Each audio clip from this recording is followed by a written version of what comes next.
Buenas tardes, soy Eduardo Pérez Oribe.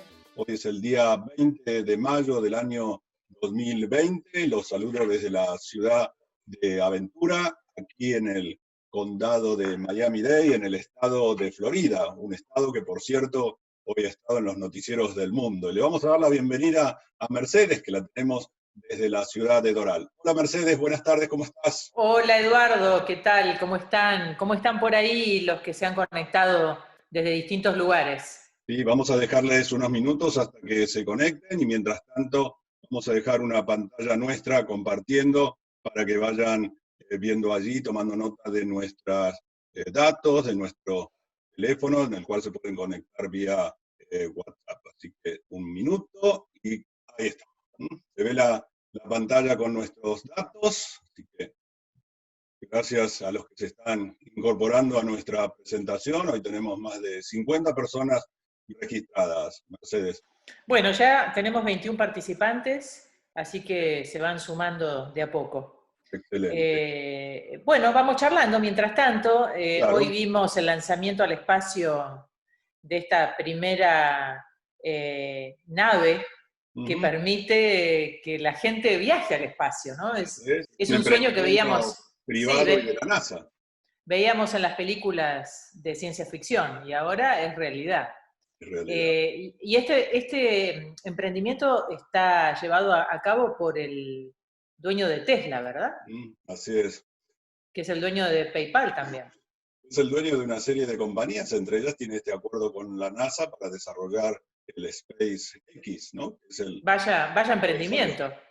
emprendimiento. Bueno, ya Wow. de por sí los Tesla son todos todo un emprendimiento. Sí, los Tesla, estos autos eléctricos bellísimos, la verdad que circulan ya por todos lados. Han tenido muchísimo éxito en Estados Unidos. Fantásticos Tengo entendido que la planta está en California. en California. Así es. Bueno, él se ha pronunciado en contra de la cuarentena, en contra me refiero al dueño de Tesla, Ujú. de no permitirle a la gente tener la libertad de salir a la calle y de trabajar. Y Mm. justamente estaba mirando recién los noticieros de Argentina y hay manifestaciones en todo el país, justamente reclamando por esto también. Mm. Así que hoy es un sábado bastante movidito en todos lados, ¿no? Acá se Aquí, congregó mucha gente para ver el lanzamiento de sí, esta nave ahí en Cabo Cañaveral, ¿no? así es, muy cerquita nuestro. De hecho, yo me acerqué a mi balcón, dije, quizás lo veo desde aquí, pero no, es Claro. hacia el norte, se iba para el lado de Canadá. Y no parece tan ridículo lo que estoy diciendo, porque recuerdo en alguna oportunidad cuando salía el transbordador del mismo lugar, en Cabo Kennedy, y una vez cruzando el puente de Val Harbor, yo veía a lo lejos algo que iba muy rápido y que dejaba una estela, y era el transbordador. Así que, bueno, quizás se podía haber visto hoy desde aquí, pero no, la nave siguió otro rumbo. Así que bueno, estamos viviendo unas épocas raras, ¿no? Porque por un lado, los hombres siguen llevando adelante este tipo de proezas, mientras tanto tenemos que combatir con esta pandemia que nos ha cambiado la vida a todos, ¿no? Sí, pero fíjate que ya la semana pasada comenzó la apertura del mall de Aventura, la semana que empieza van a abrir las playas y los hoteles en Miami Beach, y Sí, 1 de junio parece ser la fecha de largada, ¿no? de alguna manera, al menos en lo que hace a la ciudad de Miami, al condado Miami-Dade, pareciera que algunas cosas vuelven a lo que conocíamos como normal. En el condado de Broward, aquí el condado vecino nuestro, ya las playas están abiertas desde la semana que terminó. Así que Ujú. vamos a ver cómo evoluciona todo. Aquí, bueno, tenemos buen clima, estamos en verano y creo que eso también ayuda a todo el tema. Sí, seguramente todo se va a hacer con determinados protocolos y determinadas reglas, pero bueno, se abre todo, los hoteles, los restaurantes, las playas, Así es. así que el Bien, turismo volverá aquí a la ciudad de Miami. pues Mercedes, cuando gustes vamos a Bueno, comentar un ya poco, tenemos 36 participantes, así vamos que ya a podemos, comenzar un poco sobre cómo está la situación en general en lo que hace al sí. mundo de los bienes raíces, tanto en Miami como en Detroit, que son las dos Bueno, les zonas del contamos país donde nos especializamos. que tal vez esto de charlar los sábados ha provocado que las consultas Mm. aumenten muchísimo bueno, también tiene que ver mucho la situación en Argentina, que hace que los clientes, inversores, consulten sobre qué tipo de inversiones pueden hacer en Estados Unidos. Permítame agregarte algo, Mercedes. No solamente de Sí, Argentina, nos siguen personas desde Chile, desde Perú, desde Colombia, desde España y hasta de Israel, más allá de la mirá qué diferencia bien. horaria que tenemos. Así que le Los damos a todas saludamos las a todos ellos entonces. gracias a todos. Bueno, hemos recibido centenares de consultas. En esta cuarentena hemos tenido una actividad bastante intensa. Las estadísticas, y perdona que te interrumpa otra vez, las estadísticas dicen que hemos tenido un 315% más de consultas de lo habitual. Entonces, bueno, han surgido muchas preguntas, muchas consultas de todas estas charlas que venimos dando todos los sábados, donde hemos tocado distintos temas, desde Miami, desde la Florida en general, Detroit, invertir en storage, eh, hasta un proyecto en Punta del Este también Así hemos es. comentado. En Eh, Por San Lucy. por San Lucy. El sábado próximo vamos a hablar de inversiones en Orlando. Así es. Tratamos de llevar a los clientes distintas alternativas para su cartera de inversiones que sea lo más variada posible, que tengan distintas posibilidades para elegir lo que más les gusta y más les interesa. Así es. Y con respecto a Detroit, también tendríamos que comentar que General Motors comienza a contratar personal nuevamente para alguna de sus plantas y que Chrysler continúa con la ampliación de su planta, que es la planta de motores que va a trasladar desde China. Así que bueno, son también noticias alentadoras de lo que pasa en las dos ciudades o en las dos zonas donde nosotros básicamente nos dedicamos. Sí, afortunadamente la actividad en junio empieza a abrirse también en la ciudad de Detroit. Tengo entendido que ya todo queda abierto a partir de mediados de junio. Eh, las noticias que vienen de Nueva York son muy alentadoras, de toda la zona norte de Estados Unidos, donde estuvo el foco de la pandemia, ya los casos han bajado abruptamente, eso es una buena noticia, así que parece que lo peor ya ha pasado y la vida vuelve a la normalidad. Y para los que nos estén escuchando, quizá Mercedes, ellos reciben noticias que dicen lo contrario de lo que nosotros hablamos. Porque hace unos días estaba escuchando un noticiero de Argentina y luego seguí pasando por noticieros de otros lugares.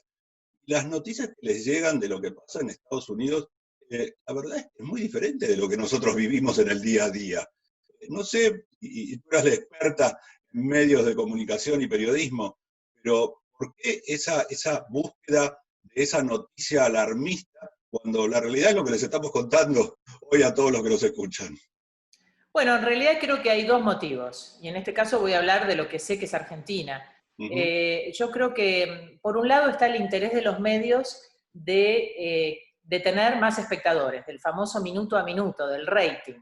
Entonces, cuanto más sensacionalista y trágica y dramática es la noticia, más rating provoca. Eso por un lado. Pero después hay una intencionalidad política Mm, detrás de las noticias. mm, Las noticias están manipuladas, están manejadas por el poder de turno. No digo que en todos los medios, pero en bastantes medios. mm. Y es muy importante mostrar una realidad distinta a la que es o exagerarla para lograr un efecto contrario en el país. Claro. Si yo quiero que la gente se quede encerrada en su casa, recluida, encerrada y controlada, es mejor mostrar un cuco Mm. y meter miedo. O sea, siempre hay que analizar un poquito más a fondo las cuestiones, ¿no?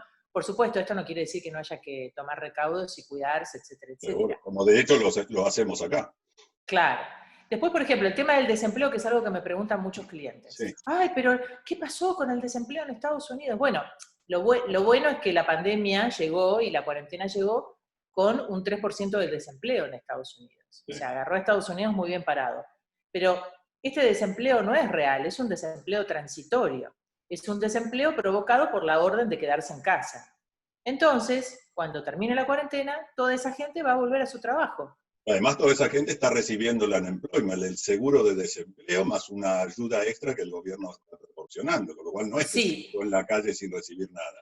sí, lo primero que se recibieron fueron $1.200 por persona y $500 por cada hijo. Sí. ahora se está por votar una nueva tanda de ese dinero.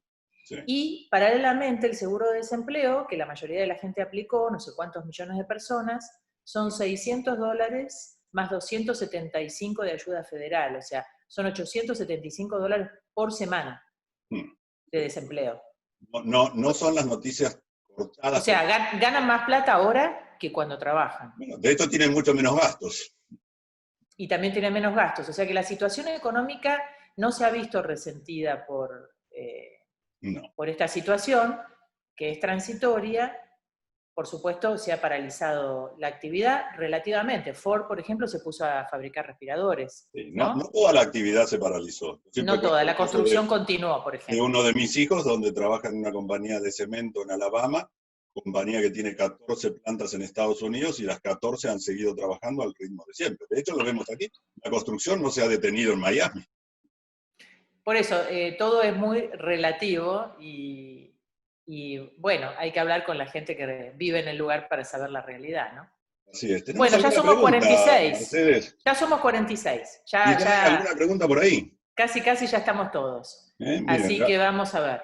¿Tenemos alguna pregunta que, bueno, si quieres... empecemos con nuestros temas de inversores. Listo. Alejandro pregunta, nunca me quedó muy claro lo del endoso de las acciones.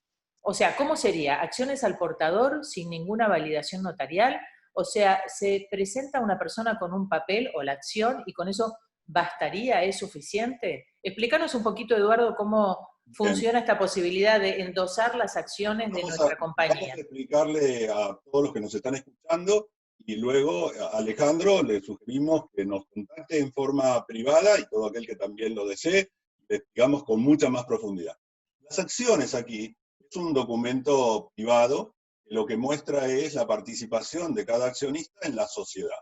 Vamos a poner un caso muy simple. La sociedad tiene dos acciones, al 50% cada una de ellas, 100% entre los dos, y pertenecen a un matrimonio. Un matrimonio que tiene 2 hijos. Bien. ¿Qué pasa entonces? Nosotros le entregamos, y somos los que hacemos el registro de la sociedad, las acciones. Esas acciones están en blanco. En esas acciones, cada uno de los cónyuges va a colocar su nombre y su apellido. Si está dividido en el 50% cada uno, colocará que el 50% pertenece a cada uno. Y hasta allí está todo bien. Va a seguir bien. ¿Para qué le van a servir esas acciones? Simplemente las va a guardar, y al 31 de diciembre del año en que se hizo esa sociedad, en que se registró esa sociedad, el contable que le haga la liquidación de impuestos le va a preguntar a quién pertenece la sociedad y en qué porcentaje. Bueno, eso está en las acciones. El contable le va a pedir las acciones, en algunos casos se las pide, en otras no. Nosotros tenemos un contador in-house, no se las pide porque sabe que es clientes nuestros al cual le hicimos la sociedad, le registramos la sociedad. Eso por un lado. Por otro lado, con esas acciones va a poder, por ejemplo, iniciar, si quisiese, una visa de inversor, donde en este caso Migraciones le va a pedir una copia así de las acciones. Y así va a estar año tras año, y todos los años al 31 de diciembre tendrá que decir qué porcentaje tiene cada uno de los socios, porque en el camino las pudo haber vendido, se las pudo haber entregado al otro socio, se las pudo haber dado a alguno de sus hijos, o lo que él haya querido hacer. Hasta que en algún momento esa persona, ese accionista, va a dejar de existir. Bien, cuando deja de existir, allí tiene mucha validez el endoso que le haya hecho a las acciones. Pero esa parte de la respuesta la dejamos para que nos la haga en forma directa y personal.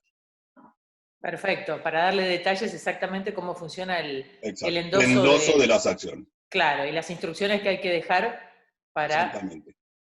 Perfecto. Tenemos más preguntas en relación con la LLC. Bien, si te parece, Mercedes, hagamos 2 preguntas y después empezamos lo que es la presentación, que seguramente se van a acumular muchas otras preguntas. Sí. Voy a tratar de juntar las 2 preguntas de la LLC. Bueno. Dice, ¿se podría crear una LLC en Delaware y abrir una cuenta de banco en Miami a nombre de esa LLC? Al abrir la cuenta, ¿te dan código de ABA de la cuenta? La respuesta se podría, le está preguntando si se podría. Sí, se podría.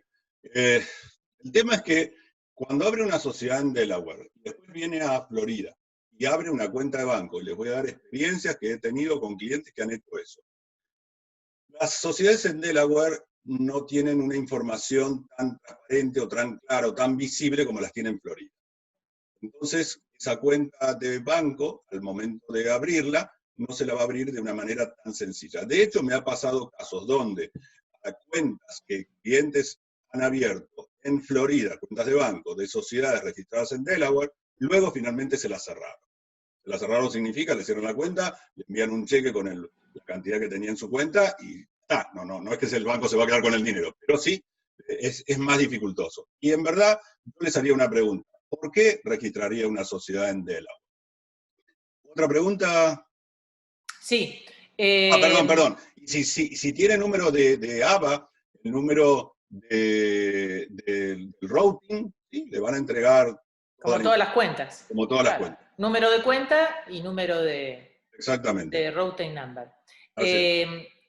Depósitos en cuenta de escrow para realizar el closing de una operación. ¿El dinero debe ser transferido de una cuenta mía personal o de una cuenta de la LLC? ¿Puede ser transferida de cualquier cuenta? ¿Puede ser transferida de la cuenta de otra persona? ¿Puede ser transferida directamente a la cuenta de escrow desde cualquier cuenta de cualquier lugar? Desde cualquier lugar, y no suele pasar. ¿En qué casos? Vamos a suponer que el inversionista quiere hacer una inversión en Miami, en Detroit, donde nosotros operamos, y todavía no tiene la sociedad. Pero la oportunidad está para comprarla ya. Entonces, la sociedad, inclusive en esta situación en la que estamos viviendo, se puede demorar entre 3 y 4 semanas.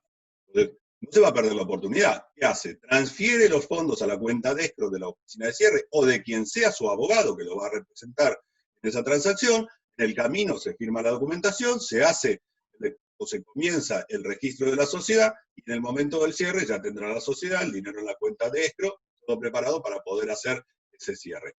¿Cómo va a llegar esos fondos a la cuenta de escrow? Sea la cuenta de escrow de la oficina de cierre o del abogado que lo va a representar, en realidad va a llegar desde otra cuenta de banco. Nos pasa frecuentemente.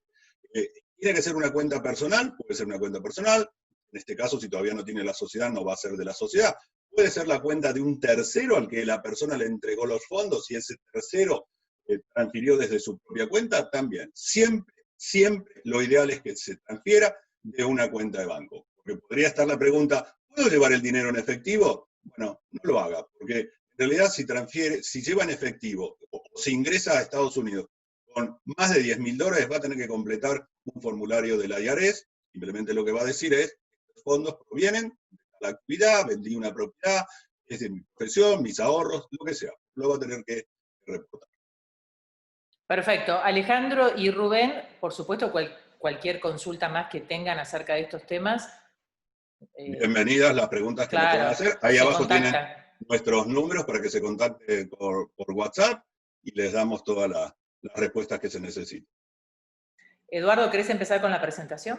Bueno, vamos a comenzar entonces. Esto no quita, por favor, sigan haciéndonos preguntas y con mucho gusto las vamos a ir respondiendo. Pero sí me gustaría avanzar bueno, al principio lo que tenemos aquí es quiénes somos, desarrollamos una actividad de gestión integral, y antes de comenzar a las preguntas en sí, yo voy a hacerles preguntas a los inversores. ¿Por qué preguntas a los inversores? Porque con los años nos hemos dado cuenta, ¿verdad, Mercedes? Es muy importante que ese inversor que va a hacer inversiones en Estados Unidos conozca o sepa cómo es la mecánica. No necesariamente es como la del país donde está acostumbrado a hacer operaciones. Y esto nos pasa con personas inclusive que tienen mucha experiencia y que han hecho muchos grandes y buenos negocios en sus países. Pero cuando llegan aquí se encuentran que la mecánica es distinta. Entonces, si no se familiarizan con esa mecánica, bueno, la realidad es que corren el riesgo de que les vaya bastante mal. Y aquí nosotros lo tenemos, esto de hecho está escrito en un flyer que se lo entregamos en muchos casos a los inversionistas. Dice, vamos a ver si ¿cuál es la respuesta que le da a estas 10 frases? Comprendo que el proceso requiere trámites en idioma inglés, firmas, envíos de ida y vuelta de documentación que tendré que traducir. El inversor, el que está del otro lado, tendría que responder. Entiendo que voy a recibir documentación en inglés y que esa documentación la voy a tener que traducir. Nos pasa muchas veces, pero esto está en inglés y yo no sé inglés. Bueno, habrá que traducirlo. La documentación está en inglés. ¿Estoy dispuesto a asumir riesgos financieros como en cualquier otra inversión? Esto también nos pasa. Pero ahora vino esta emergencia sanitaria y el inquilino no me está pagando. Bueno, son los riesgos de hacer una inversión en cualquier actividad. Tengo que estar consciente de que voy a hacer una inversión y que voy a tener que asumir ciertos riesgos. Sé que una propiedad va a tener gastos de mantenimiento que deberé afrontar, ¿no? Inclusive gastos de mantenimiento extraordinarios, ¿eh? Se rompió la caldera y se rompió porque pasó el tiempo y se cumplió la vida útil de esa caldera. Bueno, voy a tener que asumir ese gasto, esa inversión. Puedo hacer frente a gastos extras, como recién decíamos, o por ejemplo en un condominio. Hay expensas extraordinarias que vota la asociación del condominio. Van a cambiar los balcones. Hace años atrás, en Miami, gran mayoría de los edificios cambiaron sus balcones. Voy a tener que hacer como propietario el pago de esa inversión, de ese gasto en el cambio de balcones. ¿Sí? Voy a tener que hacerlo. Si voy a alquilar mi propiedad, comprendo que esta puede estar vacante por algún periodo de tiempo y que no va a generar ingresos. ¿Sí? De hecho, aún en esta situación, Mercedes, hemos alquilado propiedades. Podríamos no haberlo hecho. ¿Por qué? Porque en la práctica la gente no se puede mudar. Pero bueno, se han alquilado casas donde es más fácil que la persona se mude. En un condominio es más difícil, hay una asociación, hay seguridad en la entrada, hay que cumplir con las normas que ese condominio tiene. Pero soy consciente de que puede que mi propiedad esté varios meses inclusive sin alquilarse. Y hemos seguido mostrando propiedades, ¿no? A pesar de... A pesar, y a pesar vendido, de todo, y hecho cierres. Claro. Acepto que si decido vender mi propiedad, la concreción de la venta podría demorar tiempo. En algunos momentos, ahora por ejemplo, seguramente va a demorar algo más en otras épocas. Pero tengo que tener en cuenta que eso me va a pasar como inversor. Comprendo que si me ofrecen una oportunidad de inversión, debo decidir rápido y disponer de los fondos necesarios de inmediato, y eso es así. Nos pasa, ¿verdad, Mercedes?, de tener el perfil de varios inversores al cual le enviamos la propiedad que está dentro de ese perfil, y si no se decide rápidamente, para cuando se decidió, lo más probable es que esa propiedad no esté. A veces nos pasa que dicen, pero hace 5 horas que me dieron la propuesta. ¿Sí? Pero alguien en menos de esas 5 horas decidió adquirir la propiedad. Es importante tener los fondos, si la sociedad ya la tiene armada, si no la tiene armada, aplicará el principio que antes hablamos, transferirá a la cuenta de escro, pero estar preparado para cuando llegue la oportunidad. Sé que el valor de mi propiedad va a variar con el tiempo, y esta variación puede significar temporalmente disminución en mi capital invertido. ¿Sí? Puede. Históricamente eso no sucede, pero puede que en algún momento en particular el valor de la propiedad disminuya. Y si el valor de la propiedad disminuye, bueno, tengo que asumir que en ese momento voy a tener una inversión que va a ser menor que la que yo programé, o inclusive que la que yo realicé. Sé que los estatutos, regulaciones, disposiciones federales, estatales y locales, así como las políticas de nuestra compañía, son de acceso público. Por lo tanto, es de mi incumbencia mantenerme informado. Esto es fundamental. Pero no sabía la disposición. Eso no es excusa. Hay que conocer las disposiciones están al alcance de todos, y nosotros estamos disponibles para todo tipo de preguntas que puedan tener. Nos pasa, pero yo compré en una propiedad y no sabía que no la puedo alquilar. Bueno, es importante primero que nos lo diga. ¿Voy a comprar la propiedad como inversión o la voy a comprar para vivir y no me importa si no la puedo alquilar? Es más, prefiero que no se pueda alquilar, porque de esa manera va a haber menos movimiento en el edificio donde voy a tener mi inversión y donde voy a vivir. Eso es muy importante. Eduardo, acá tenemos alguien que nos comenta que no se te escucha muy bien el audio. ¿Tenés manera de mejorarlo? Veré si acercándome un poco más al micrófono o tratando de hablar un poco más. Ahí está mejor. ¿Ahora está mejor? Buenísimo. Bueno, sí, gracias. sí, ahora sí. Cosa me lo hacen saber. Gracias. Y por último, en estas 10 afirmaciones que nosotros ponemos, a pesar que los posibles contratiempos, molestias, gastos inesperados y demoras, estoy muy entusiasmado con la posibilidad de que ofrecen de invertir en bienes raíces en Estados Unidos. Entonces, ahí hay 10 frases que cada uno de los que nos está escuchando dirá, bueno, ¿con cuántas de esas 10 yo estoy de acuerdo? Entonces, cada uno haga un pequeño ejercicio. En este momento tenemos aquí, Mercedes, 55 personas que nos están escuchando. Así que le Así invitamos es. a las 55 personas que nos están escuchando que hagan un ejercicio. A ver, ¿cómo estoy yo preparado o en qué momento hoy me encuentro con respecto a estas afirmaciones que aquí se colocan? Y vamos a la siguiente pantalla donde nos dice, si está de acuerdo con todas las afirmaciones precedentes, usted está en condiciones de invertir en bienes raíces de Estados Unidos. Así que continúe escuchándonos, que está en condiciones de invertir. Si una o dos de estas afirmaciones le parecen incorrectas, lo invitamos a que nos consulte para aclarar sus dudas. Llámenos, vamos a mostrarle por qué, cómo seguimos, qué tendría que fortificar para sentirse confortable haciendo inversiones en Estados Unidos. Ahora, si 3 o más de estas afirmaciones le parecen incorrectas, consideramos que en aras de su tranquilidad, usted no debería realizar una inversión de este tipo. Se lo decimos así, desde el primer momento.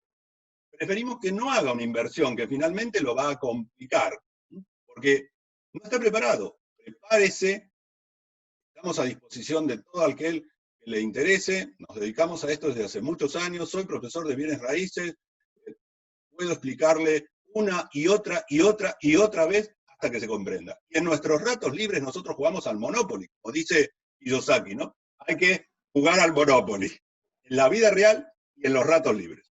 Entonces, Mercedes, ¿alguna pregunta o continuamos? Sí, tengo un montón de preguntas. Recordaba el otro día una charla que tuve con un cliente que estaba viendo posibilidades de inversión. Y él me decía, a mí me gusta invertir en algo lindo.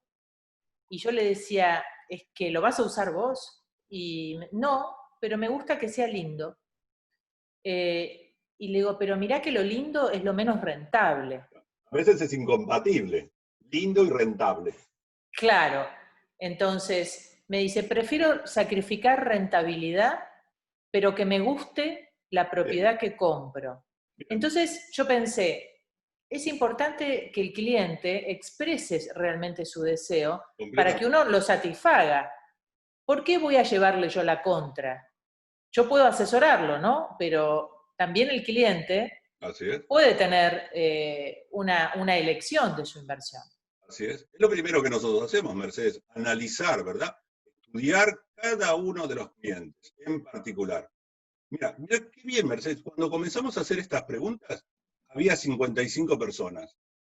Y ahora hay 56. Así que quiere Bien, no decir se que fue todos los que nos nadie. están escuchando tienen por lo menos Ahí está. más de dos, menos de dos afirmaciones. Y además se incorporó otra persona a nuestra charla. Bueno, Bienvenido. vamos con Gracias. preguntas, ¿te Vamos parece? con preguntas. Y después El tenemos una contrato de pregunta que alquiler. aquí nosotros hemos armado también. El contrato de alquiler es de un año en todos los estados. ¿Se puede hacer contratos por periodos mayores para alquilar Bien. casas? Los contratos de alquiler normalmente, y nosotros vamos a hablar del estado de Florida y del estado de Michigan, que son los estados donde tenemos la licencia de broker. La verdad, no sé qué pasa en otros estados. En el estado de Michigan y en el estado de Florida, en general, los contratos son de un año.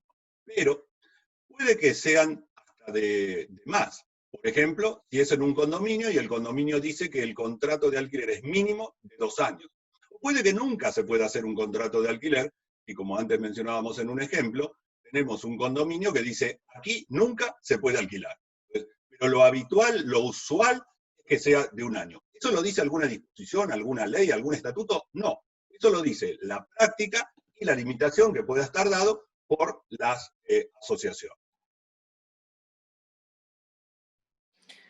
Gustavo pregunta, ¿existen macroinversiones en un mismo lugar, como por ejemplo compra de cierta cantidad de departamentos? Y si eso redundaría en un beneficio en cuanto al precio de la inversión.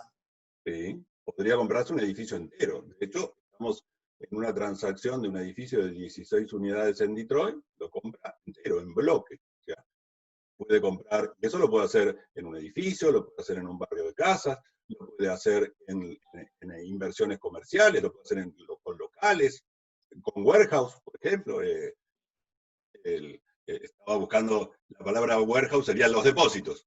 Los depósitos Exactamente. puede hacerlo, sí, correcto. La respuesta es que sí. Mira, justamente estamos en este momento con otro grupo de inversores negociando la posibilidad de comprar una propiedad que son 5 unidades, pero al inspeccionarlas se descubrió que se pueden transformar en 10 unidades. Así es. Así que imagínate que eso duplica la rentabilidad de esa propiedad. Así es. Y esas cuestiones, como me comenta recién Mercedes, nosotros nos vamos enterando porque nos pasa en casos donde los edificios, sobre todo en Detroit, y las propiedades en general, han estado cerradas por años y los dueños se fueron, en su momento las abandonaron, las propiedades son de bancos o son de instituciones que otorgaron préstamos, y no se preocupan qué es lo que se puede hacer. Ellos tienen un edificio ahí de 10 unidades o de 5 unidades, pero el potencial es que sea de 10.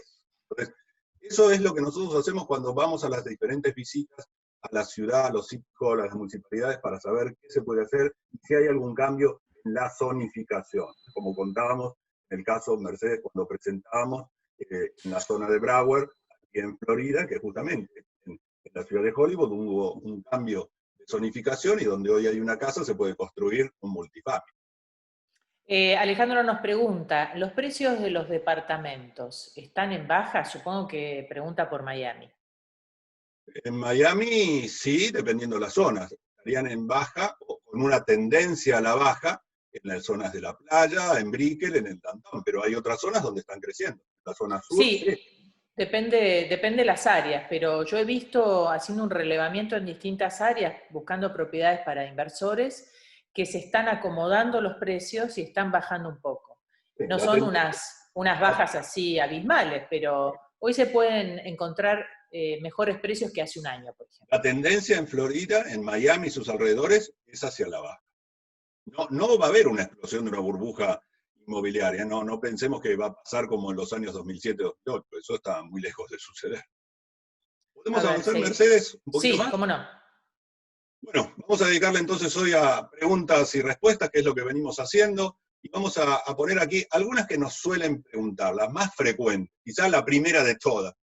¿Necesito viajar a Estados Unidos para comprar una propiedad? Esa suele ser una de las primeras. No necesita, pero no solamente no necesita viajar para comprar la propiedad, no necesita viajar para nada, pero lo único que necesita viajar es si quisiese firmar en la cuenta de banco. El resto, hoy, desde hace tiempo, se hace todo en forma electrónica, a través de la firma digital enviada por un email. Otras preguntas. ¿Puedo comprar propiedades a mi nombre? Bien. La respuesta al puedo es sí puedo, pero no le aconsejamos que lo haga. Puedo, pero no debo, sería. Claro, sería puedo, pero no debo, porque si lo hago a nombre personal, el día que fallezco, mis herederos van a estar sujetos hasta un 40% de mi patrimonio. Y ese es un tema. Los primeros 60 y pico mil dólares están exentos, pero a partir de allí están sujetos hasta el 40%. Y los primeros 60 mil dólares cuando la persona no tiene número de seguro social y no es un residente fiscal de Estados Unidos, que sería el caso quizá de la mayoría de los inversores que nos escuchan. El tema entonces es, lo hago a nombre de una sociedad, me evito ese impuesto hereditario y además tengo beneficios impositivos no para mis herederos, sino mientras estoy vivo, porque voy a poder justificar e imputar en la sociedad una serie de gastos que a nivel personal no lo voy a poder hacer. Y eso me va a llevar que cuando finalice el ejercicio fiscal de cada año, sí voy a tener que hacer una presentación de impuestos. Pero solo una presentación, no voy a tener que pagar ningún impuesto. ¿Cómo declaro mi propiedad de inversión como residencia principal? Bueno, si es una propiedad de inversión, no es una residencia principal. Para ser una residencia principal de lo que se llama homestead, tiene que ser la propiedad donde vive la mayor parte del año, más de 183 días en el año. Y para que su propiedad sea homestead, tiene que ser por lo menos residente o ciudadano de Estados Unidos. ¿A nombre de quién sería conveniente registrar la compra de la propiedad? Bien, dijimos que registre una sociedad. Nosotros le sugerimos que la registre en el estado de Florida. La puede registrar en cualquier otro, pero el estado de Florida es un estado muy amigable para el registro de sociedades. Y además no tiene un impuesto estatal que otros estados sí lo tienen. ¿Quién se ocupa de la propiedad una vez comprada? Nosotros nos ocupamos. Dentro de los servicios que nosotros ofrecemos en nuestra gestión integral está justamente la administración de las propiedades. Vamos con alguna pregunta más. ¿Puede, a ver, tengo aquí una pregunta, ¿puede ser socio de una sociedad no residiendo en Estados Unidos? Sí, puede ser socio, como decía una de las primeras preguntas, o la respuesta, no necesita siquiera viajar a Estados Unidos. Aquí alguien preguntaba, ¿cómo cambio al CEO? Supongo que se refiere al manager de Al la manager, sociedad. al manager lo puede cambiar de dos maneras. O espera cuando se hace la renovación anual de las sociedades, que si es en Florida es hasta el 1 de mayo. En este año, por esta razón en la que estamos viviendo, se extendió hasta el 30 de junio. Y si no, se envía una notificación al Departamento de Estado. El registro de sociedades en Florida se hace en la División de Corporaciones de la Secretaría de Estado del Estado de Florida. Eso funciona en Tallahassee, que es la capital del Estado de Florida. Y allí da a conocer quién es el nuevo manager y saca al manager vigente en este momento. Eso es un proceso rápido, y tenga en cuenta cuando haga eso, de que probablemente ese manager sea el que firma en la cuenta de banco, con lo cual también debería sacarlo de la cuenta de banco. Acá tengo otra pregunta, ¿puede ser? Sí, por favor, vamos avanzando con las preguntas. Beatrice pregunta, abrí una empresa sucursal en Estados Unidos, en Florida. ¿Puedo poner el departamento a nombre de la empresa, aunque sea un departamento chico?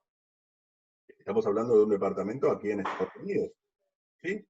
Supongo que sí. Es lo que nosotros le sugerimos.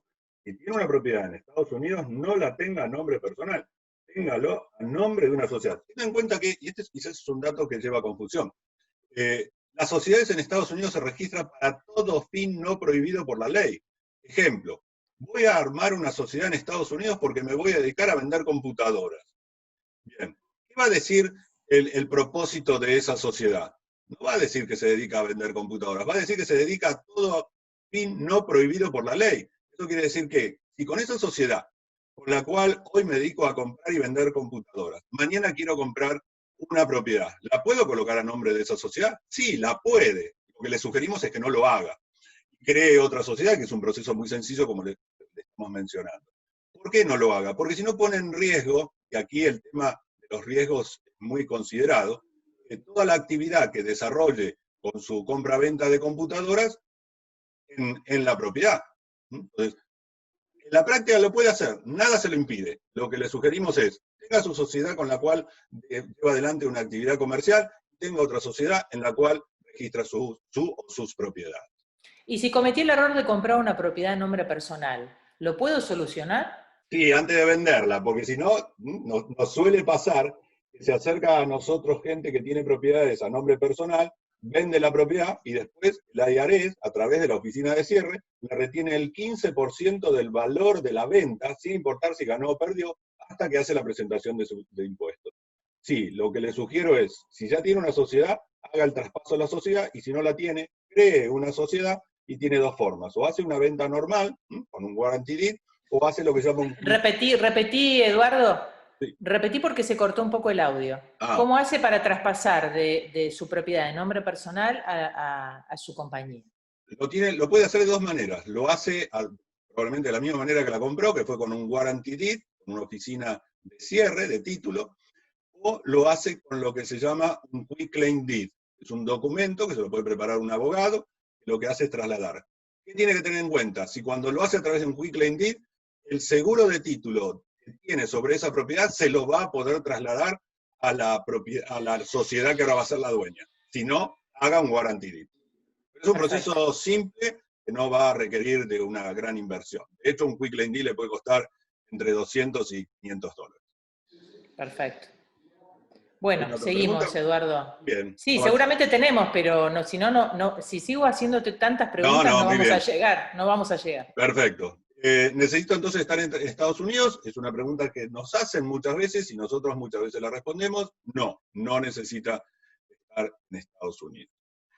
¿Cuántos socios mínimos puede tener la sociedad o tiene que tener? Una sola persona. Una sola persona puede tener el 100% de las acciones que hoy mencionábamos. No hay problema. Esa sola persona puede tener 2, 3, 4. La cantidad de socios que tenga, mínimo 1. ¿Cuál es el tipo de sociedad recomendable para comprar propiedades? Bien, aquí lo que nosotros le sugerimos es que cree una LLC. Eso es una Limited Liability Company. Generalmente se usa no solo para adquirir propiedades, sino para desarrollar cualquier actividad que usted desee hacer. Dijimos que esas sociedades van a estar creadas para todo fin no prohibido por la ley. Quizás la forma societaria más conocida en Estados Unidos sea la corporación, una corp. ¿Cuál es la distinción o la diferencia, o por qué no crear una corp y sí una LLC? Para un ciudadano residente de los Estados Unidos, crear una corp, crear una LLC no tiene mayor diferencia, pero para un inversor que no cumple con ese requisito de residente fiscal en Estados Unidos, tener una corp significa estar sujeto a una doble imposición. ¿Por qué? Porque por un lado, la sociedad va a hacer una presentación de impuestos, y si tiene que pagar impuestos, va a pagar impuestos. Después distribuye dividendos, y los socios vuelven a hacen su presentación de impuestos, y van a pagar probablemente impuestos sobre lo que ya pagaron dentro de la sociedad. En la LLC tienen la ventaja de que no hay una doble imposición, porque la declaración final de impuestos se hace en la cabeza del socio de la LLC. Entonces se evita la doble imposición tributaria. ¿Cuál es el costo de registrar una sociedad? Lo invitamos a que se conecte con nosotros y se lo explicamos. Tenemos muchas preguntas, Eduardo, pero ¿vas a explicar hoy el funcionamiento del sistema de administración? Correcto. Vamos a ir avanzando un poquito. Y aquí nos vamos a detener en una frase de Kiyosaki, es la segunda vez que lo menciono, por cierto, en el día de hoy, que dice: conozca quién administra su propiedad antes de comprarla. Quien sea su administrador lo ayudará a encontrar la propiedad óptima a comprar. Nosotros hacemos mucho hincapié en este eslabón dentro de la cadena. Como decimos, comprar una propiedad en verdad no es tan difícil. El tema es, ¿quién le va a administrar esa propiedad una vez que la compró? No pasa, ¿verdad, Mercedes? De hecho, tenemos ahora gente que ha comprado propiedades en Melbourne, ¿no? ¿Me comentabas? O que ha comprado en Orlando. O en propiedades en lugares donde dice, sí, yo compré la propiedad, pero ahora no tengo quien me la administre. Y no deja de ser un problema, y puede transformarse en un problema muy grave. Entonces, conozca quién le va a administrar la propiedad. Nosotros somos una compañía que formamos parte de la Asociación Nacional de Administradores de Propiedades Residenciales. Y aquí hay un tema muy, muy importante también. Compro una propiedad, alguien me la administra. ¿Cómo accedo a ver esa propiedad a través de algún sistema? Bueno, nosotros le ofrecemos un sistema. Es un sistema de administración de propiedades, de hecho, es el sistema o uno de los sistemas más utilizados aquí en Estados Unidos para la administración de propiedades. Se llama Buildium. Y el inversor va a tener acceso. ¿Cómo tiene acceso? Recibe un email, como lo está viendo ahora en la pantalla, y con ese email activa el ingreso al sistema. Lo hace igual que como ingresa a la cuenta de banco que pueda tener. Entonces, ese es el primer paso. Y si en algún momento esa registración perdí el password, no me acuerdo, no importa. Le enviamos un nuevo email y resetea, regenera o genera un nuevo password. Así se ve el sistema cuando uno va a ingresar a él. Coloca su dirección de email y coloca su password. Y aquí voy a decir algo que nos pasó más de una vez. Cuando ese email ya fue previamente registrado en el sistema, ejemplo, tengo varias sociedades, entonces tengo unas propiedades a nombre de una sociedad y otras propiedades a nombre de otra sociedad. Nosotros le creamos dos cuentas separadas, una cuenta para cada sociedad. No usa el mismo email, porque si usa el mismo email, genera un conflicto en el sistema, le va a traer dificultades y problemas. Entonces, veo la dirección de email, veo el password. Y ahí es donde sucede lo que les comenté recién, donde me va a decir, no, incorrecto. Y usted dice, pero si usé el password correcto y usé el email correcto. Sí, pero si lo está usando dos veces dentro del sistema, le va a traer un problema. Una vez que uno ingresa al sistema, le va a mostrar reportes. Y lo primero que muestra es un reporte financiero que yo le diría, no lo mire. Porque en general cuando uno ingresa a ese reporte financiero, se confunde. Lo que yo le sugiero es que ingrese a un reporte, está aquí. Ahí tenemos la opción de ver los reportes. Y cuando veo los reportes, ¿qué voy a mirar? Bueno, vaya al reporte que se llama el Rental Owner Statement. Este es el mejor reporte para mirar. No solamente es el mejor reporte para mirar, sino que es el reporte que desde el 1 de enero hasta el 31 de diciembre de cada año se lo va a entregar a su contable, a su contador, para que haga la presentación de los impuestos, junto con el extracto de banco y con los gastos que hayan podido salir de su bolsillo. Pero ese Rental Owner Statement es el mejor reporte que puede obtener de este sistema. Vamos a avanzar un poco más. Así se ve cuando ingreso al sistema. ¿Qué es lo que voy a hacer? Bueno, aquí simplemente con esta flecha, si es que tengo más de una sociedad, me va a aparecer el nombre de la sociedad. Tengo una opción que me permite determinar desde qué fecha a qué fecha quiero el reporte, lo establezco aquí, y es muy importante que tilde, coloque un check mark en estos dos lugares, y fundamentalmente el detalle de la transacción, porque eso me va a permitir obtener un reporte donde están todos, absolutamente todos los ítems. Y luego, cuando voy aquí, lo puedo exportar. Aquí se me va a abrir una tabla, lo puedo exportar en PDF, lo puedo exportar en un Excel, y eso me va a ayudar a trabajar con ese reporte. Así se ve el reporte finalmente. El Rental Owner Statement, en este caso que yo tomé, es un cliente de hace unos cuantos años atrás, 2 propiedades, me da un total, y a nosotros nos permite saber qué tenemos que transferirle cada 15 de mes. Nosotros nos basamos en este reporte para hacer las liquidaciones de impuestos, perdón, las liquidaciones de los alquileres y gastos todos los meses.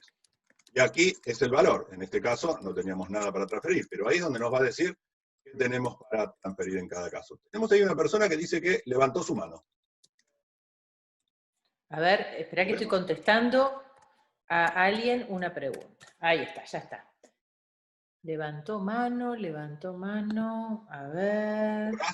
Horacio levantó la mano. A mí no me sale en mi pantalla, ¿vos? Me sale que levantó la mano, pero no sé qué. No. Y Lorena también. Bien, seguimos y que nos mande una pregunta. Una pregunta, claro. Las preguntas nos queda además registrado, le podemos responder.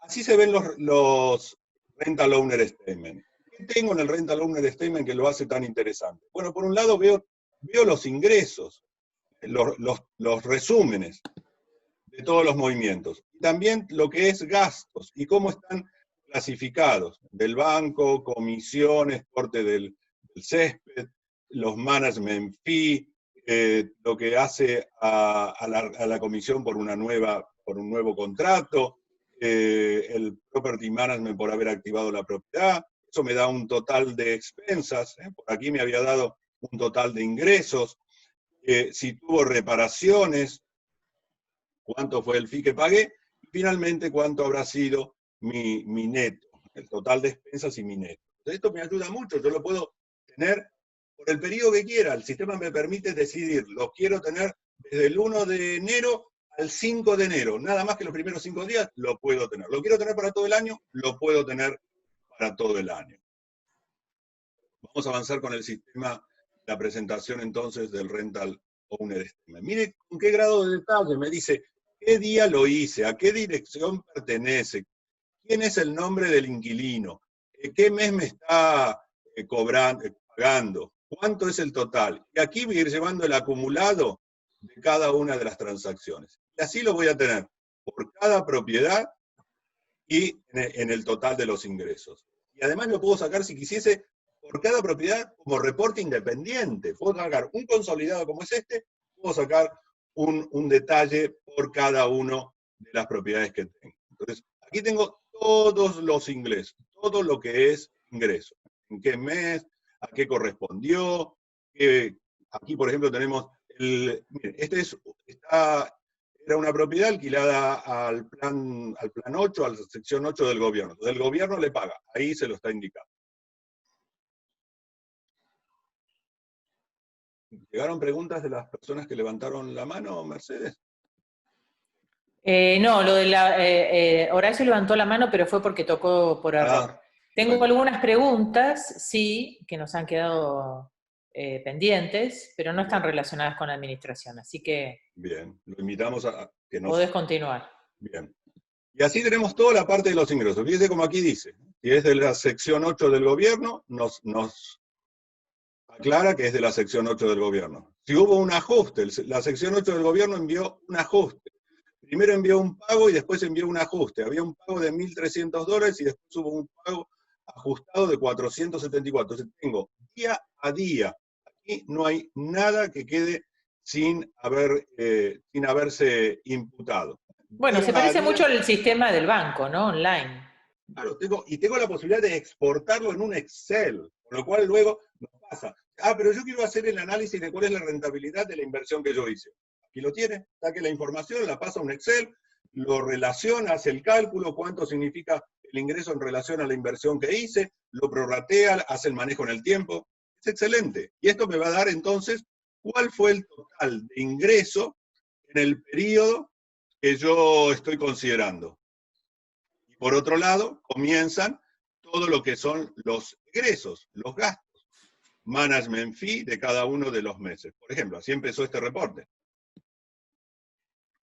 Y así voy a ir avanzando para poder determinar cuál fue mi resultado final. Acá, por ejemplo, la activación del sistema.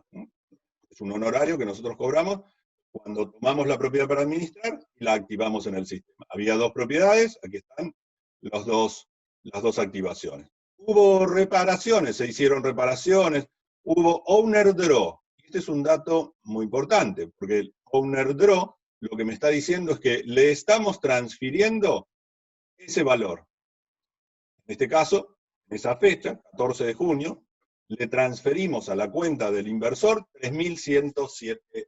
Y aquí hay un tema también a considerar. Nos suele pasar que nos dice, el owner drop me dice, como está aquí, $3.107, pero en la cuenta de banco recibí 2.500. ¿Dónde está la diferencia? La diferencia seguramente compensó, si tiene más de una propiedad, alguna propiedad que estaba en negativo. Entonces, en los ingresos le habrá aparecido como owner contribution. Esa es la terminología que aparece en el sistema. ¿Qué significa eso? Sí, nosotros pagamos, en el ejemplo, $3.107, pero no los $3.107 fueron a la cuenta de banco. 2.500 fueron a la cuenta de banco y la diferencia compensamos un saldo negativo que tenía alguna de sus propiedades. Si le hacemos inspecciones, por ejemplo, todo lo que es el corte del césped, el management fee de cada uno de los meses, se cambió un filtro y se arregló. Aquí tiene toda la especificación de lo que se hizo.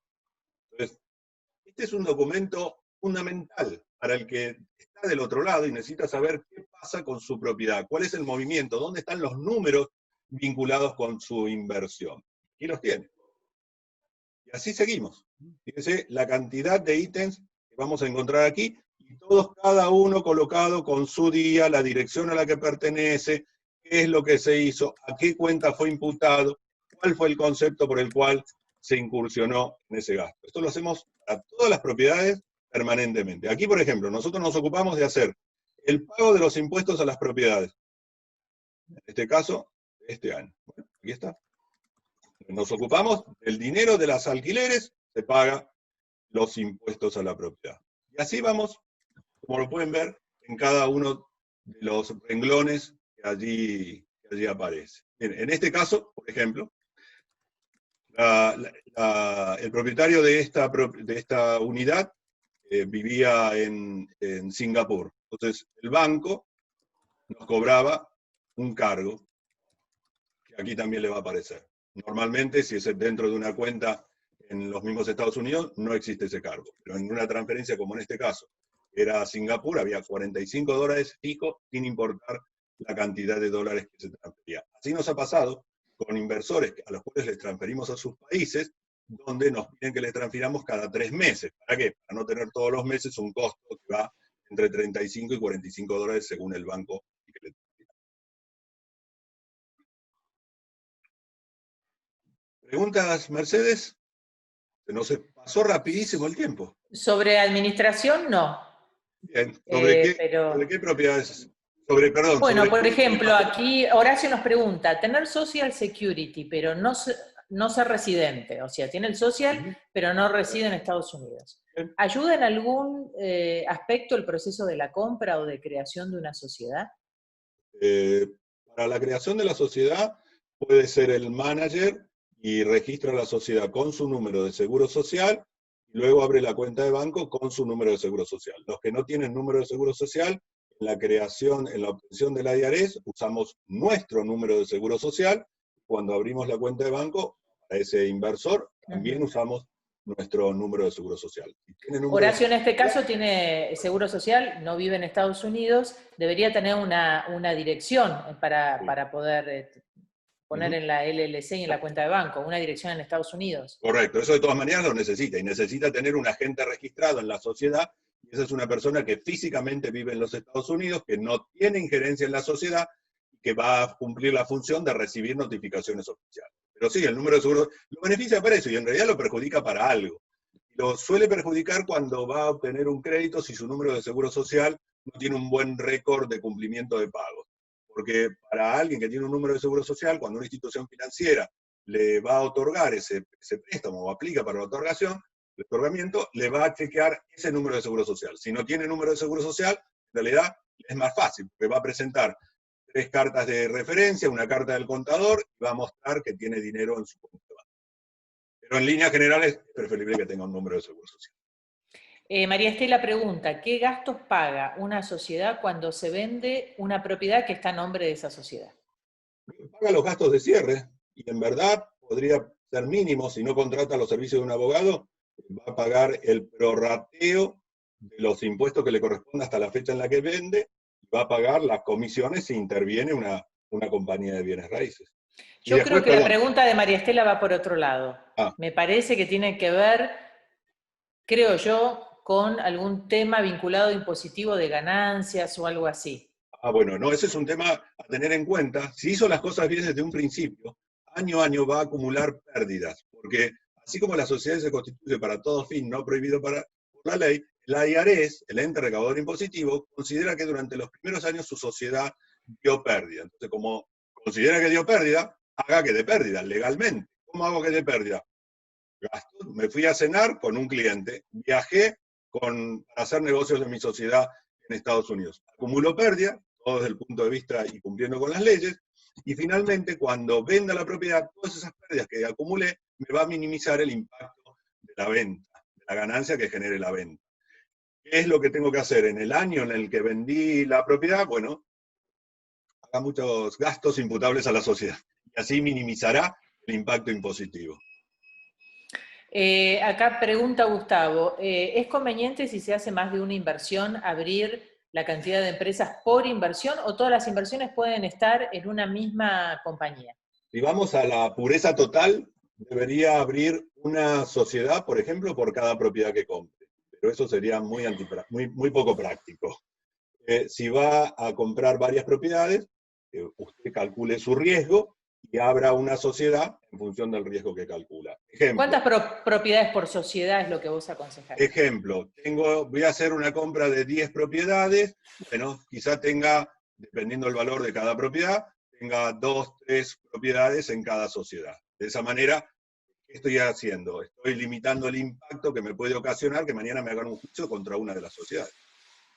Pregunta Luis, en el momento que la propiedad no está alquilada, ¿se sigue cobrando los honorarios mensuales de administración?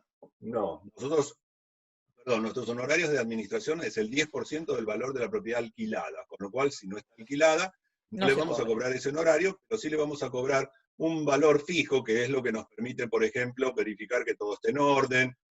Si es una casa, generalmente es en Miami, nosotros mantenemos el aire acondicionado, porque si no es peor que la casa esté vacía sin un aire acondicionado en pleno verano, luego va a tener moho en la casa. Entonces, no le cobramos el 10% del valor del alquiler, porque no hay alquiler, pero cobramos un valor fijo, que nuestro management agreement lo dice, donde está estipulado justamente que nos vamos a ocupar de hacer todo eso.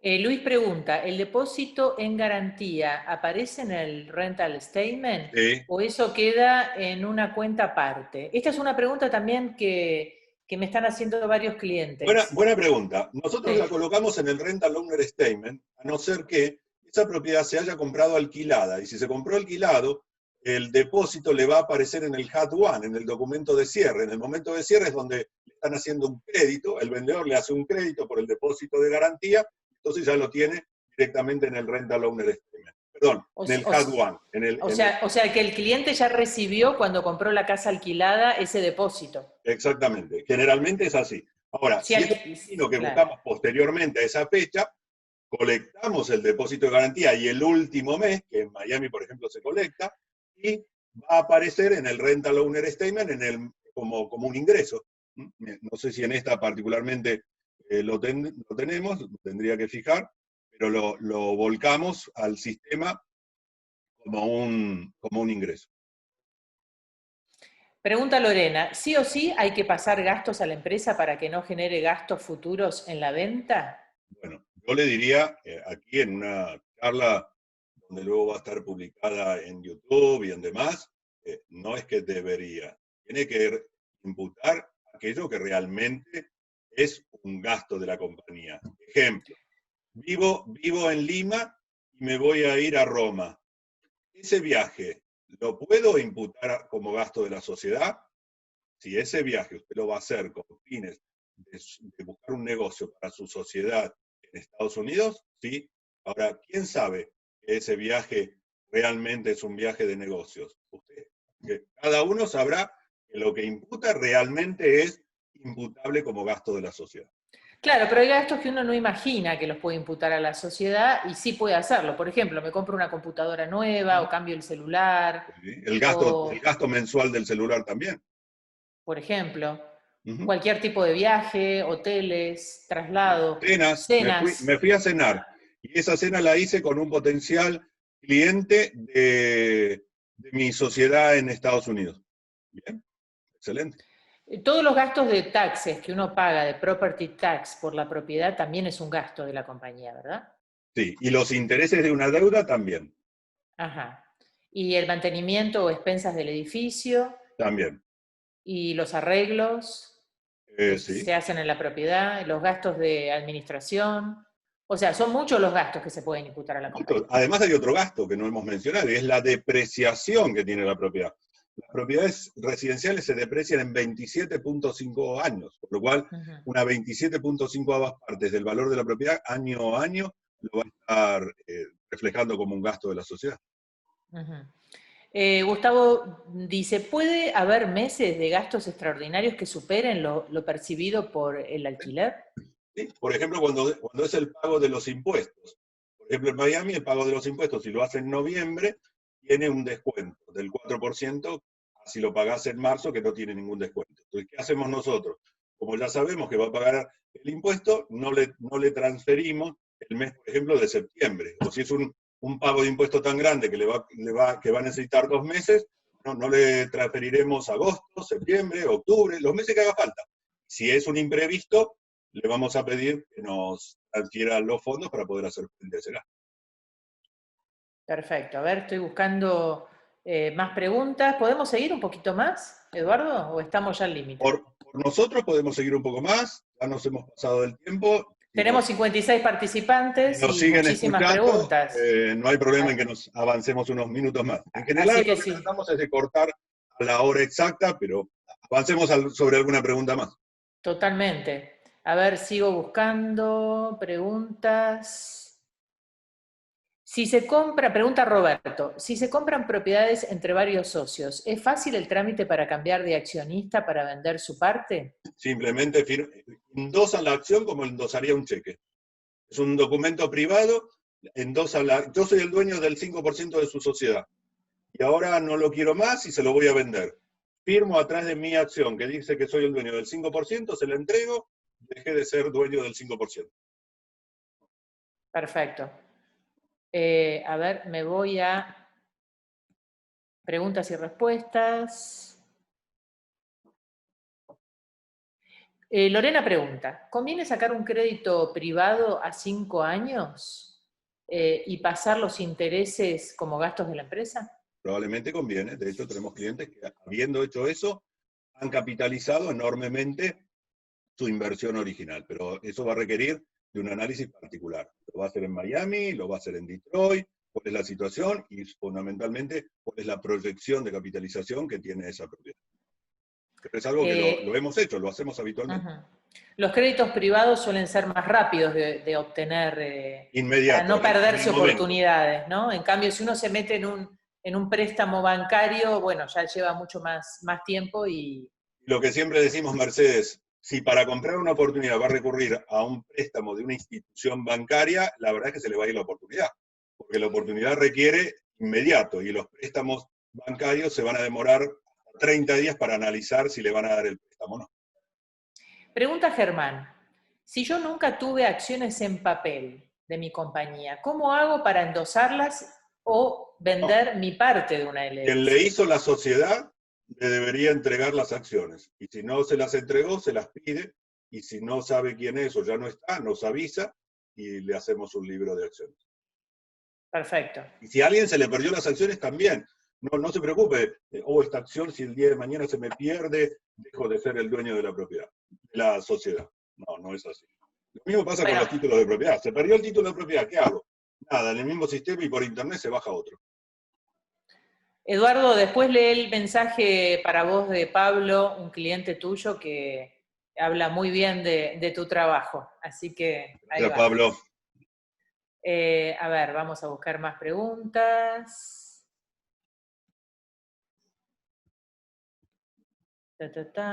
Por acá ya las hicimos todas. Bueno, por lo que veo tenemos una cantidad enorme de preguntas, pero la verdad es que sí, pero estamos la un poco excedidos en mayoría, el tema. sí. Lo que pasa es que algunas de las preguntas, por lo que veo, son como de los mismos temas, ¿no? Claro. Bueno, me quedó acá una colgada de Edgardo, dice, ¿cómo está la situación en Detroit con las recientes manifestaciones? Bueno, no fueron en el estado de Michigan. Las manifestaciones fueron en la misma ciudad donde hubo un asesinato de un policía a otra persona, un hecho terrible que conmovió esta semana a los Estados Unidos, pero no tuvo nada que ver con Detroit ni con Michigan. Fue en otra ciudad y en otro Tampoco acá estado. con Miami. No, tampoco. A ver, ¿qué pregunta me está quedando? A ver. Acá tengo una de Adrián. Adrián dice, mi pregunta es en caso de comprar una casa y querer venderla, ya que eso me resulta mejor para sacar la visa. ¿Tarda realmente 4 o 5 meses las reparaciones? Supongo que se refiere a una casa en Miami, en Florida, o una casa en Detroit. Bueno, vamos a contarle, Mercedes, que en principio con una casa no va a poder hacer lo que él quiere, sacar una visa de inversor. Y que hasta hace unos largos meses atrás se requería por lo menos 3. Hoy ya ni siquiera 3, ni 4, ni 5, ni 6, y probablemente lo ideal es que compre un edificio. Cuando estamos hablando de un edificio en Detroit, tampoco crea que tiene que hacer una inversión millonaria. Con una inversión del orden de los $350.000 y hasta menos, podría comprar un edificio y aplicar a una visa. Pero con una sola casa, eso no lo va a lograr. ¿Cuánto tiempo se demora en arreglar una casa? Vamos a considerar una casa de 3 dormitorios, jardín adelante, jardín atrás, un baño y medio, y dependiendo de la época del año, y si está en Miami o en Detroit, si es en invierno, le va a llevar algunos meses más o algún tiempo más, pero en líneas generales calcule que le va a llevar entre 1 y 2 meses, dependiendo de lo que haya que hacer. María Estela nos dice, comenta algo de los storage, claro, porque estuvimos hablando del tema de los storage. Es más, el sábado pasado dimos una charla sobre una oportunidad de negocios muy interesante acá en Florida de storage. El storage es el equivalente a la baulera, ¿no? de Argentina, y acá lo que se estila es edificios enteros de bauleras o storage que se alquilan. Así es comprar una unidad como si fuese en un condominio, en este caso es un cubículo, en algunos casos tiene diferentes medidas, y que se alquila al mismo dueño o que lo está vendiendo generalmente, y obtiene una renta a largo plazo con muy bajo riesgo. ¿Qué pasa si vendo? Una pregunta de Daniel. Que sea esta la última, porque sí, la última, por la cantidad última. de preguntas veo que podemos extendernos aquí, y seguramente los que nos escuchan también tienen alguna otra cosa que hacer, y les agradecemos que hayan permanecido todos durante todo este tiempo. Así que, muchas gracias. Tenemos una de Daniel que sería la última, porque creo que las demás ya las hicimos. ¿Qué pasa si vendo una propiedad que compré antes de finalizar el año desde su compra? Supongo que pregunta por el tema impositivo. Sí, sí. En principio va a estar sujeto a un impuesto vinculado con lo que es el haber comprado y vendido la propiedad dentro del año. De todas maneras, contáctese con nosotros y le vamos a decir qué hacer. Algo decía sobre la conformación de la LLC, si es una persona o dos, ¿no, Eduardo? Sí, tenga en cuenta que si no tiene número de seguro social, le van a retener el 15% del valor de la propiedad hasta que haga la presentación de impuestos. Si lo compra a nombre personal. Si la sociedad tiene 2 personas, se evita que le retengan ese porcentaje. Hay muchos detalles. O sea que conviene 2 personas entonces en la sociedad. En el momento que la va a vender. Yo puedo perfecto. Solo. Soy solo el dueño porque no voy a vender nada, pero en el año anterior a venderla, mejor que tenga 2. Porque si no, voy a tener ese inconveniente, que suele ser un inconveniente grave. De hecho, tenemos un inversor en esa situación, Mercedes. Nos dio una propiedad que él había comprado por su cuenta mucho antes de conocernos. A nombre personal. Nombre personal. Vendió la propiedad, ahora necesita ese dinero que lo tiene retenido el IRS para hacer refacciones en otra propiedad y hasta que no haga su presentación de impuestos. No es algo que dependa de nosotros, en realidad dependió de que se hicieron las cosas mal desde el primer momento, desde el momento de la compra de la propiedad. Pero a Daniel le podemos decir que si compra con una LLC esa propiedad y piensa venderla antes del año, sería conveniente que fueran 2 socios. Por un lado sería conveniente eso, y por otro lado que nos contacte por el tema de qué va a pasar con ese impuesto que va a tener que pagar, o buscarle la vuelta dentro de la ley para no pagar. Y siempre hablamos dentro de la ley. Es muy famosa una frase de Warren Buffett, que dice que proporcionalmente él paga menos impuestos que su secretaria. Y Warren Buffett es uno de los hombres más ricos del mundo. ¿Por qué es así? Simplemente porque busca los beneficios de la ley. Entonces, buscándole los beneficios de la ley, quizás un impuesto que teóricamente tiene que pagar, en la práctica no lo paga o lo minimiza. Pero bueno, eso lo dejamos para una conversación en privado. Mercedes, bueno, entonces el sábado próximo nos reencontramos. Nos reencontramos el sábado próximo. Les agradecemos a todos los que se han mantenido aquí en esta presentación. Muchas gracias a todos. Cuídense y nos vemos el próximo sábado, como siempre, a las 5 de la tarde, hora de Miami. Buen fin de semana. Chao, chao. Como siempre, para todos. Gracias.